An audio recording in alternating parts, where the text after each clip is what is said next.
que eu decidi pensar no Bonnie e Clyde, do Arthur Penn, exatamente por estar saindo daquele processo de influência do cinema francês e tudo aquilo que acompanhava o cinema em preto e branco, que ainda era produzido no processo francês. Quando você passa para a cor, nessa jogada já mudar o mercado do cinema para a América, eu acredito que o Bonnie e Clyde representa aquele momento, seria o filme representativo daquele momento, até por algumas histórias por trás do filme, que vem à minha cabeça agora, que daquele movimento francês, o François Truffaut seria o representante assim mais alternativo, seria o diretor que mais puxava para a identidade francesa, e ele teria sido chamado para fazer o Bonnie e Clyde.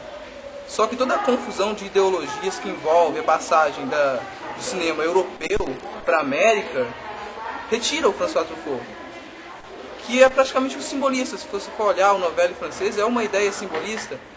A ideia do Arthur Penn para o Bonnie e Clyde acaba sendo o cinema show, é a entrada do cinema show, mas com algum conteúdo ainda. Toda aquela tomada de câmera movimentada, que no máximo que você poderia encontrar seria lá nos filmes surrealistas do começo do século, mas que era tido como cinema-arte. Quando isso deixa de ser cinema-arte, que passa para o cinema-show, a transformação da ideia da arte para a massa, eu acho que o Bonnie e Clyde toma isso como uma ideia forte para se passar. Então, o cinema atualmente encontra essa base na passagem do simbolismo para o realismo concreto, que eu chamaria de realismo concreto nesse Bonnie e Clyde.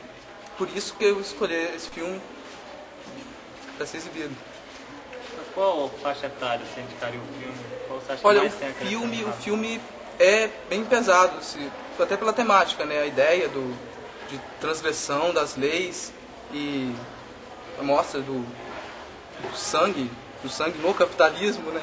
Que é bem forte no filme. Eu acredito que acima de 16 anos seria uma idade ideal para se assistir esse filme, até para poder fazer um julgamento melhor do conteúdo do filme, historicamente, e também toda aquela ideologia adulta de como você vai aceitar o processo da vida, como a vida te leva. Você tem que ter um conteúdo para aceitar isso. Senão, quando você assiste aquilo, você vai apenas entender como uma história, uma aventura infantil, talvez baseada em fatos reais. Você não precisa nem aceitar que aquilo seja realidade. Você não vai conseguir aceitar que aquilo seja realidade se você não tiver um conteúdo.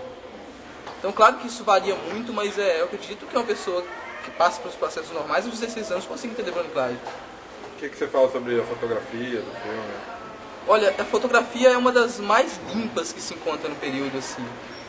Toda aquela ideia de encobrir o ator, encobrir a face dos personagens com efeito de câmera, isso eu acredito que é meio abolido no filme. Ele pauta mais pela narrativa e discussão no diálogo dos personagens mesmo.